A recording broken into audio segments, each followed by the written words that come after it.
Ito na nga po, no, hindi ako makapagtimpi na naman. Dahil ito na naman, yung mga fake news peddlers, mga clickbaiters, na tinatawag. At ang kanilang pautot na naman, no, ay meron daw bagong player, no, na maglalaro sa semis. So,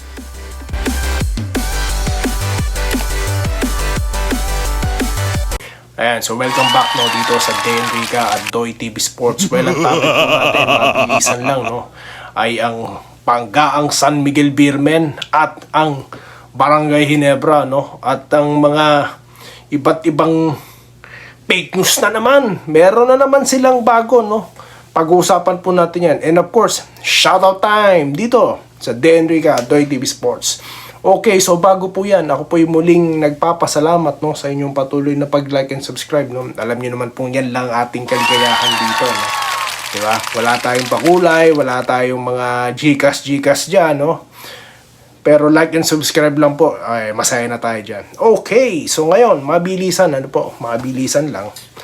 Ito na nga po, no, hindi ako makapagtimpi na naman. Dahil ito na naman, yung mga fake news peddlers, mga clickbaiters, na tinatawag.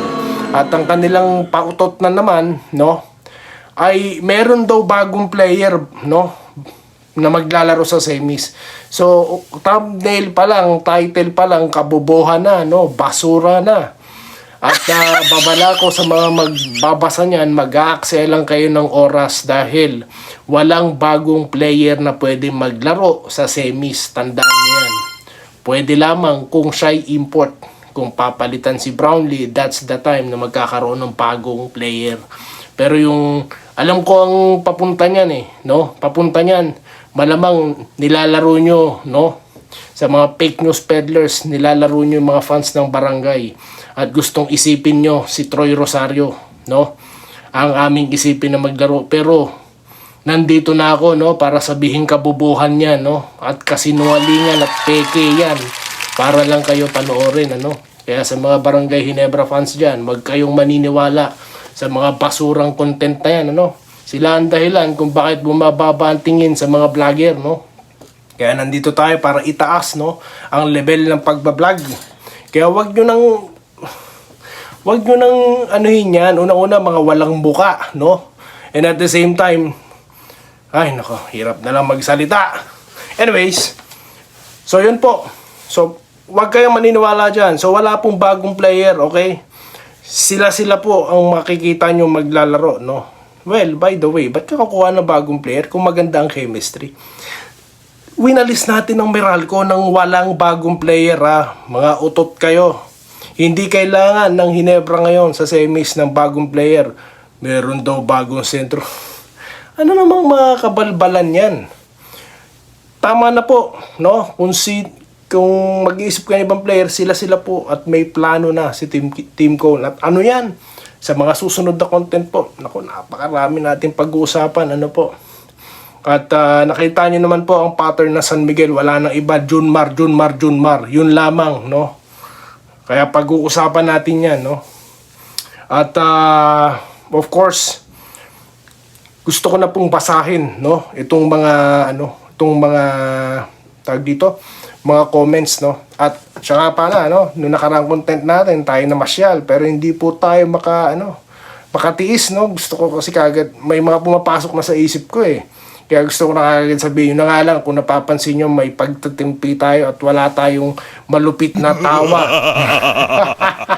Wala, kasi nga, hiking spot po yun, Kaya ang tendency, marami pong mga nag-hike. Kaya po, minsan, paputol-putol ako no, at hindi simultaneous, hindi mabilisan walang tawa dahil baka sabihin ng mga nag-hike doon, napapraning na tayo.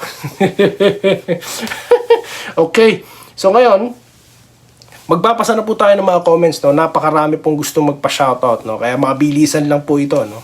Okay. Good PM. True po 'yon. Napanood ko nga tinawagan ng PBA Moto Club. Di ba nga sure sa tama po kayo dyan, Sir Ramil Gonzaga, no. So wala pang kasiguruhan kung siya'y pupunta sa kahit sa anong koponan dahil pakikinggan niya lahat ng offer, no. Kaya siguro nanahimik na yung mga fake news peddlers dyan, no? Yung mga hapit, no?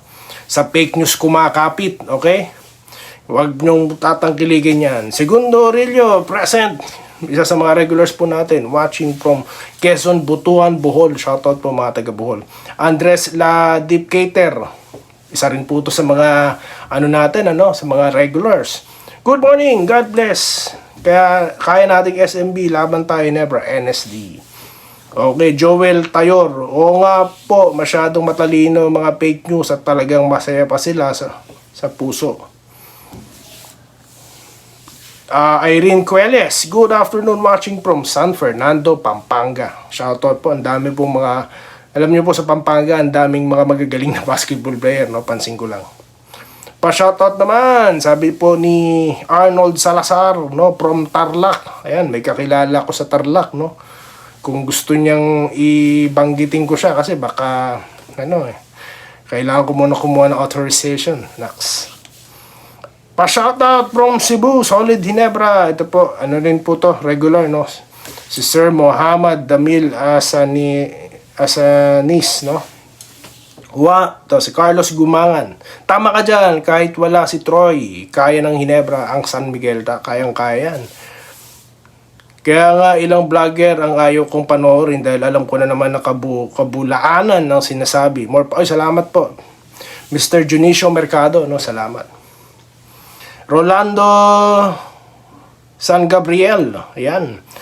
Tama, vlogger. Salamat po, no. Di tulad ng iba, puro fake news, no. Meron lang may update. Salamat po, sir, no. Rolando, no.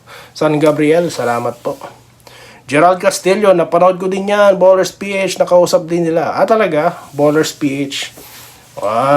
Nice po yan, nice. Kay Gerald Castillo. Panoorin nyo yung mga talagang may direct access sa mga players, no? Hindi kung sino-sino mga vlogger, po. Kayo, kung nakitaan nyo ako ng fake news one time, huwag nyo na panoorin, no? Huwag piliin kung ayaw niya bumalik. Si Malonzo at Gray, sisikip ang forward position. Perhel Zamora.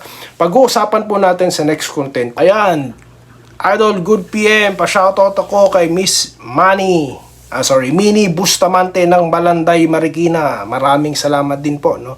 Kay Clemente Bustamante, ayan, ito kay Sir Lawrence Craig. Hello, goods PM game muna this Wednesday. Mga kabarangay, excited na sa semis. Walang kapakapatid, defense the key. Tama po yan, Sir Lawrence. Shoutout po kay June Bano Manlolo, no? Shoutout po, sir. Kung ako, hindi ko kunin niya. Mas okay si Greg Slaughter at Yusuf Taha at si Prince Caperal. Madami po. Hindi po, Sir Archie, lang po siya, talagang ina-explore niya lang po yung parang kayo din po, pag kayo na-opera ng magandang trabaho at marami po sila, syempre gusto niyo pong harapin din sila kung anong i-offer nila sa inyo. Malay mo, yung isa BMW, yung isa Corolla, di ba? So, ano pipiliin nyo? So, dapat pakinggan nyo muna lahat, di po ba? Salamat po kay Tita Mel, no? Ingat din po kayo dyan sa Norway, Tita Mel. Maraming salamat po. Ruben Mayorga, totoo po yan, maraming vloggers na ubod ng kabulaanan. Tama po kayo dyan. Pa-shoutout from Laguna, mga taga Laguna po, no? Kay Robert Kayabyab, shoutout po. Kay Eli Hernandez, Boss Rosario, hindi mapupunta sa Ginebra, mahina na si Rosario, alam ni Tim Kun. Sabi po ni Eli Hernandez. Well, mamaya po, no, sa susunod na content, itutuloy po natin itong pa-shoutout, no? Bali, mamaya po, no? Kasi po, nagpo-full na naman ang aking memory. So, kailangan ko po ulit mag-clear bago po tayo mag-taping ulit ng panibago. Itutuloy po natin mamaya ang pa-shoutout. At yun lang po muna, no, ang ating napag-usapan ngayon. At ang sa susunod na content po, bakit dapat si Troy Rosario maglaro sa Ginebra, no? Para po masagot ko ang ilang mga komento na yan. Kung live po sana tayo ngayon, madidiscuss ko na Kaso po,